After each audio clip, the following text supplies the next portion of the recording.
It is game number 4 today, our second game out of the round of 4. Cognitive Gaming going up against D2F, DownToFrag, and it's going to be a good one. If somehow DownToFrag manages to find a win here, it'll be the first time Cog is kept out of the finals, but they have their task set up for them here. Certainly, please allow me to introduce your blue team, fighting out of the left side of the Spectator UI and the bottom side of the minimap. They are Cognitive Gaming North America, the reigning champions of all previous weeks. They are Barracuda and DownToFrag, combining for the Neath and Geb duo lane. MLC Stealth in the mid lane as Ra. Omega going to be holding down the solo lane as Tyr. And Andenster in the jungle as Freya. So they're going to be going up against a new team. This is D2F, the red team, top side of your minimap, right side of the Spectator UI. The Giant Killers, as we're going to see David rolling in here to fight Goliath. 12 seed versus first seed. DJ Pernicus is going to get his famed Odin. You see him on the right side of the map looking. This is going to be jungle. Rambozo going mid lane with Ao Kwong. We're going to see Mini Pern getting Sun Wukong for the support. Astro going to take that Barracuda over to the left side, stealing that Apollo away. And finally, Try Honesty, formerly Gaga's Little Monster, formerly Kiki Star. He's going solo with Guan Yu. So would it be Goliath rolling in to fight David, considering Cog has Geb? I had to, man. I had to. And the tournament's over. Thank you for joining. Thanks for tuning in, guys. Punfest 2013's done. Mid-camp's going to be secured 1 for each team here, and pretty standard openings. DownToFrag and Barracuda going to secure their blue. No real invades. Both teams perfectly happy to play it fairly safely. DownToFrag going to go take a peek at the blue over here. Actually has a chance to steal. Going to be a pretty well-timed knockup. No, going to barely miss as that rolls out towards them. So Mini Pern and Astro going to be going up against Barracuda and DownToFrag in the duo lane. And, you know, I think on paper, this goes to Wukong and Apollo. Just in general, they're harassed a little bit better. Their damage potential a little bit higher. But Geb is definitely the wild card and certainly a force to be reckoned with. Well, I mean, so is Odin. I mean, being able to jump into lanes and combo so well with his ultimate, especially with things, you know, like Spirits, Tempest. They're going to have, you know, the Apollo across the sky getting ready. And look at this. DJ Pernicus is already looking for a kill here. It's going to be on a major target. Are they? Oh, the Fearless is down. He's not level 3 yet. He doesn't have an escape. There's the slow from Will. There's the slow from Gungnir's Might. He's not going to have the damage here. Pernicus actually taking just as much from Creeps right there. He'll be able to heal that back up with the help of Conviction, but it seems right now they're going for another push. Level 3 is Omega, healing himself up with the blue power cleave. So I'm going to bring up Nemesis, a goddess that's banned in tournament play here that has just come out, and a lot of people, you know, in terms of feedback and where they think the god is the most strong is the fact that she has such an early 50% slow. Right. Lest we forget, Odin has a 50% slow in Gungnir's Might and has had it for a couple of months and is an absolute terror. So never count out Odin. The All-Father is truly a wrecking ball. He really is, man. And especially right now, I mean, he's sitting on speed buff and red pot. Like, that's just not a character you want to mess with, especially considering at level 3 he's gaining so much passive protections from 2 levels like Gungnir's Might. Now, he's rotating over. He has been spotted. They pinged him out. So Stealth does know that he's coming, but at the 2-minute mark here, we're about to see respawns of those mid-camps. Pernicus, actually with a bit of a misplay there, runs and takes a lot of archer damage, actually keeping them out of the tornado. Left side mid-camp getting ready. DownToFrag is going to get that one for free. Right side's getting contested. Who's it going to go to? Annister's trying to get the damage done. Squall's going to steal one, and it looks like, I'm not sure who the second one, it might have been Squall again. Pernicus is going to get banished out there. Annister is in not a good spot. First blood right there is... Oh, Stealth is so clever. Throws the beam in, gets the kill. It's a 1-for-1 trade. The kill does go the way of Pernicus, and on the other side to Stealth. So the junglers both going down. I think it went to D2F there. You see the major spike for the first blood going to go straight down there. So that's going to be D2F. They do maintain a small lead in gold here, but the experience difference slightly now in favor of Cog. Yeah, it's a, DownToFrag now, the one that's going to be called out. He's going to be forced to shield up. He's going to eat a stun from Sun Wukong, and I think rollout's going to be enough to keep them away. You know, that's one thing that we didn't mention is that Wukong is particularly good at stopping Geb. The AoE knockup, if he can catch him in the early stages of rollout, will stop the boulder. And that's true. Not to mention, he can deal with the shockwave with both Ox and Bird. Being able to close distance, has a great range poke with the Jingu Bang. And I mean, there's just a lot of stuff that he can do, but it all boils down to back to Stone Shield and Cataclysm. Being able to keep up with those two moves is so difficult. Right side lane, Omega doing pretty well here against Tri-Honesty, actually sitting at full mana. Tri-Honesty about a level behind and with no mana. So Omega getting the better of this solo lane. There has been a rotation forced out for Tri-Honesty, the kills that we saw go down earlier at the Gold Fury camp. So Omega a little bit ahead there, but nothing to be too worried about if you are D2F at this point. World Weaver's coming out to the right side where it looks like it's going to be an attempt at least, but Omega, a little bit of miscommunication there. That would have been a kill for sure. Would have put Omega into a tough position, but the jungler was not even on the side of the map. A kill opportunity missed. Yeah, it looks like he could have went for it there. Looking at the board, I'm not sure why he didn't go for the Lawbringer. I don't think he was confident, but using teleport to towers, Tri-Honesty is back and raring to go. Full health, full mana there. He's going to take some damage from the creeps, but overall, good play. Red buff on the bottom respawns. Speed buff has respawned. The blues are going to start trickling in as well as the mid camps. First one of which goes down to D2F.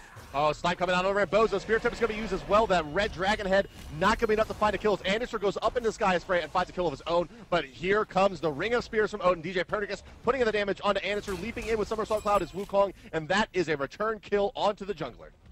Right now, D2F chasing something down here. Minipern's decoy looking for something. Astro comes in, but way too late. Not going to find anything. Neath on the bottom side. Barrow's just like, I think I'll get a blue buff. I don't really want to fight with you guys. So he's going to do his own thing. He's sitting level 7 right now, trying to work that back up as well. You see the rotation coming out from Astro back over towards the left side. Pernicus and Tri-Honesty here are rotating in, getting the blue buff. They're trying to get as much done and as fast as possible. Omega's going to see this, but he is not in a good spot. No way he wants to fight here. Minipern, the only target they really had a good shot of doing too much damage to. Now, it's stuck between two bruisers here. Tri-Honesty and DJ Pernicus is going to be able to zone him out just fine. How did he not take any damage? I guess they just decided, they were going to let him be, live and let live, the old saying. But I do want to point out Barracuda doing very well for himself in terms of farm. Really, COG across the board is doing quite well for themselves. Even with only a 400 gold advantage, he is, sitting at about 3,500 gold farm, which is, a little bit ahead of the enemy's mid and Rambozo. So, COG really doing quite well. Rambozo actually missing out on a lot of farm this game. Barracuda just picked up Death's Toll. Yeah, we've seen him do this before, actually. Rush the Heartseeker and get it done and then go into Death's Toll. Alternatively, we've also seen him go for, on gods like Muzen, he'll go Death's Toll, Sprint 3 as his loadout. So we've actually seen him pick up Death's Toll in the 3rd slot after Boots before as well. So he really, really likes that item. Yeah. How interesting. That's something we never see in EU. It's a sustain thing. Smart. I mean, being able to get some extra health in there. You see the boots have started as well. Dare to Care rotate into the left camp. This one's going to go the way of COG for free. Now, these kills that we're seeing D2F earn, they're not getting equated into anything. Right now, you can see the experience difference is still in favor of COG. They're not rotating fast enough for the mid camps. They're getting caught, like for right here, but check it out. 2 people locked in. Cataclysm's going to hit 3, but it's not going to do a lot there. And Stealth, on the other hand, is going to land in there with a big hit, and that's going to do a ton. DJ Pernicus just trying to escape, but he's going to get caught. Minipern's in there pretty deep as well, but he's able to escape to the Somersault Cloud as they focus their attention on the decoy. But this time, COG just straight 2 kills. I gotta say, in this game, I'm now looking at it and I'm thinking, remembering the bands. The bands were Agni, Thor, Zhonghui, and Zeus. Athena was available. And I'm really surprised to see them not go for the Athena-Odin combination. I mean, it's not like Sun Wukong is really bringing that much to the team fight. It's more just that the god itself is extremely potent and hard to kill. But Athena would have really brought that massive danger of getting trapped in the Odin ring. When you channel the Athena, Defender of Olympus, on top of Odin, it pretty much guarantees it's going to hit. That ability has one of the highest base damages in the game, plus gives the added damage mitigation to Odin, which makes him essentially unkillable. So I think I would have really preferred to see the Athena over the Sun Wukong here, plus, Confound sets up Spirit Tempest from Alquang very, very well, as Anderson overextends a little bit trying to poke away and gets punished by the Apollo rotation. It took 2 ultimates and a slew of abilities, but Andy finally gets picked up there. A small victory indeed for D2F, but the Giant Slayers are down. We have 2,000 gold right now in favor of Cognitive thanks to the Gold Fury, and an extra 2,500 experience on top. MLC Omega is just sitting pretty over on the right side as Kiki's trying to answer back, but he's 2 levels down. Yeah, it's going to be tough for him. I mean, Omega can really just kind of throw out the auto attacks here and kind of with impunity as Tri-Honesty is, wow, holy moly. I mean, you never really see this kind of disparity where you have, Mystical Mark rank 1 going up against Mystical Mark rank 3 at any point in this lane. And this is what you see here. I mean, granted, he's going to be able to go back and finish off that Mystical Mark, but still, I mean, those last 2 waves were basically free farm for the tier. Look at him right now. Omega is just sitting pretty top. Gold in the game, not by much, but it's there. Not to mention the fact that he's also level 11, tying himself with Barracuda for top side as well. World Weaver getting charged here. Not sure what he's looking at. Right side, there's the World Weaver. He's banished up into the air. He's stunned on the way down. We're going to see the Spirit Tempest hit a few. Pernicus not running back the right way. Runs through instantaneous death thanks to the Solar Blessing and a little bit more damage coming out from Omega and Dare to Care. A free, entirely free kill right there for Cog. All the while, space made for Barracuda finds 2 waves of experience over here, and a lot of auto attacks at Astro as he tries to rotate back in, so that Apollo Ultimate does come with a cost, and that is free farm going the way of the Hunter of Cognitive Gaming. Barracuda off to a good roll here. Sprint 3 done, Heartseeker done, and working towards those boots. Right now, 9.5 minutes in, getting closer to the 10-minute mark. Gold Fury is still down. Fire Giant's not even up yet. And we're already seeing a pretty demanding lead from 2 very qualified teams here, but 2,700 gold separates them right now, and I don't see any signs of slowing down. Honestly, Barracuda's sitting level 12 right now compared to Astro level 11, but then Mini Pern's also 2 levels behind Dare to Care, and Barra's just putting in work. Shot after shot after shot. You can see Astro and Mini Pern are both shoved under the tower, and while Dare to Care is taking damage as well, he still has the Stone Shield available to him. And if he's going for the 2nd level of Stone Shield, you can guarantee that it's level 2 right now, ensuring that it's going to be putting up a pretty formidable force, especially considering that Mini Pern doesn't really have damage to really contend with Neath right now. So, Minifern does have a nice, pretty decent angle there to go for Cat Stomp, but elects not to. It's gonna be the ultimate Cataclysm coming out from the Geb over here. Knock up on the Pern, and the burst damage is just too much. He doesn't have enough levels on the Wukong. Not enough HP, can't handle the burst. Oh! And Barracuda gets the ultimate out on the Astros squared, and that is a very, that's an unnecessary double kill coming out of here. D2F could have easily avoided that. And now look at this. They're taking the blue buff. The rotation was good. Ao Kuang's sitting here in mid. The jungler's forced to, or rather, the mid laner sitting in the duo lane. The jungler's forced to hold mid. Kiki's rotating over as well, looking for something. They might get a mid camp here. But really, that was some serious damage. Now, 3,800 gold ahead, and Try Honesty's in some trouble here. He's going to be forced to use the cavalry charge. They're just going to let him go after that one. Possibly look back in the mid lane for something here. As you see, we have Odin kind of out of position. He's forced to sprint over towards the left side. This is the Cog that we know. Yeah, they seem extremely dominant this game. Just once again, just firing all cylinders, really. Dual lane winning, mid lane winning, jungler winning, and, well, jungler not really winning. Anister's actually being kept pretty far down here, 1-3 versus the Astro. I'm sorry, DJ Pernick is sitting at 3-3, so a little bit of an edge there for the Odin, but I wouldn't say it's really making a tremendous difference, as Odin's not going to pan out as a damage dealer for about another maybe 5 to 10 minutes where he gets Devourer's Gloves done, plus some kind of, hybrid damage defense item. I'm watching this again, and Astro is just taking so much damage. Barra always just seeming to be on top of everything. And I was just so focused right there that I forgot that I was casting, because I just don't see how Astro was able to take so much damage and not answer back at all. It's like Barracuda emits an aura where he just shuts his opponent's minds down and is able to out-juke and out-farm and outplay in every situation. Oh, they're going for the backstab. They're going to find a lot of damage on the Astro, and it's going to be enough for the kill! God. What a play. Barracuda finds just the most timely auto attack there to get that kill just before Apollo takes off, and now in the jungle, Khan continues to roll. They're going to force Burn out of Mini Pern. No more transformations available. Backstab coming in again from Dare to Care. He's going to be here to tank this tower up, and Barracuda plus the Geb in-hand damage should be enough to secure another tower here. Or really, I'm sorry, the first tower of the game for Cognitive. All right, yeah, that's going to be a free 1,000 right there. I don't see D2F coming back into this one, Bart. I gotta tell you, Cog has been too smart, too strong, and it seems like they're starting to go on tilt. They had a very hard bracket, let's be real. They had to go through 15 Clash and Slash. Then they go through 4th seed Denial. Now they're up against 1st seed Cog, but I think this might have gotten a little bit too big for them right here. They're gonna have a chance for something here. Rambozo just taking a lot. Barra not really taking much at all. He's gonna take a shot. Even from the tower, Spirit's Tempest is going to be down, but he's just almost immune to death. Look at the knockback coming out from Rollout. DJ Pernick is sentenced into certain death here. Barra's on his last legs, but Dare to Care ready with the shield. Anister has a chance to answer, but even in a perfect initiation, the only person we see going down right here is someone from D2F. Yeah, and Ao Kwang got picked up underneath the tower by Tyr. Lawbreaker over the wall into a fearless chain there to secure him.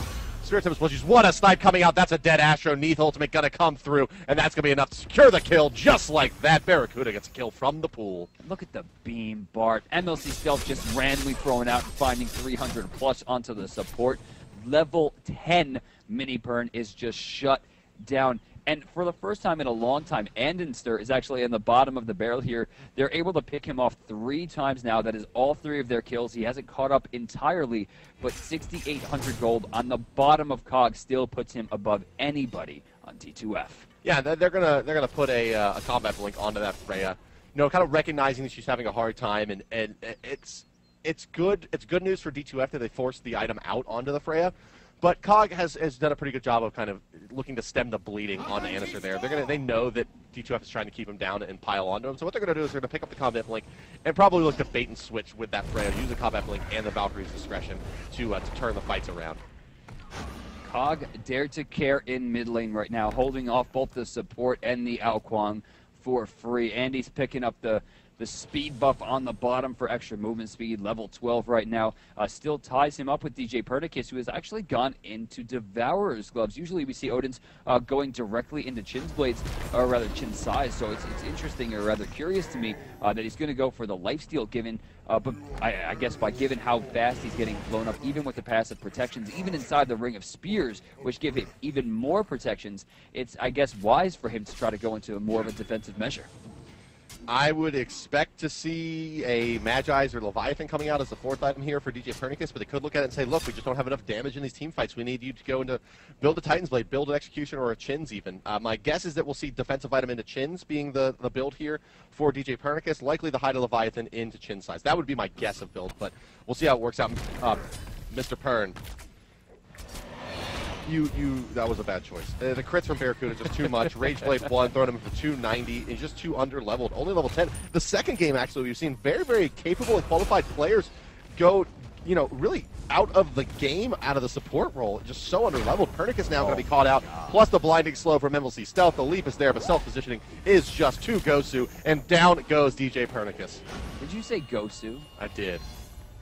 Is that where we are? That's where we are, man.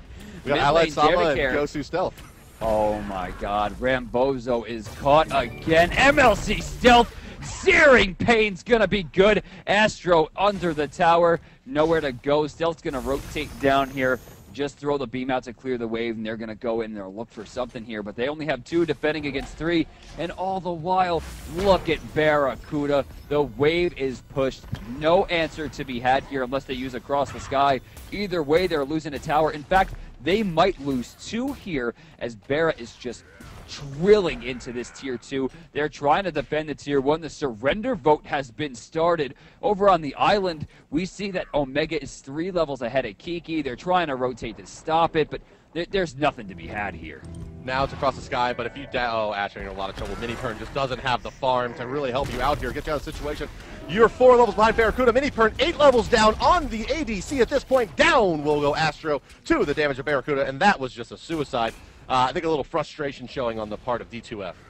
Yeah, Pernicus in there, finally getting the lunge out. Rambozo, I don't like him chasing this. This is not a good idea. Someone's going to wind up dead for this, trying to fight the level 18 carry. Pernicus finds himself the god of light. Ra throwing down stuff, making sure the sun, praise the sun. Yeah, praise the sun, that's right. Raise your sun gods. praise the sun. I've been playing Dark Souls. Oh, that's right, yeah. I'm praising the sun this week. And I'm sure right there MLC Stealth was doing the same thing with a 605 7,500 damage score.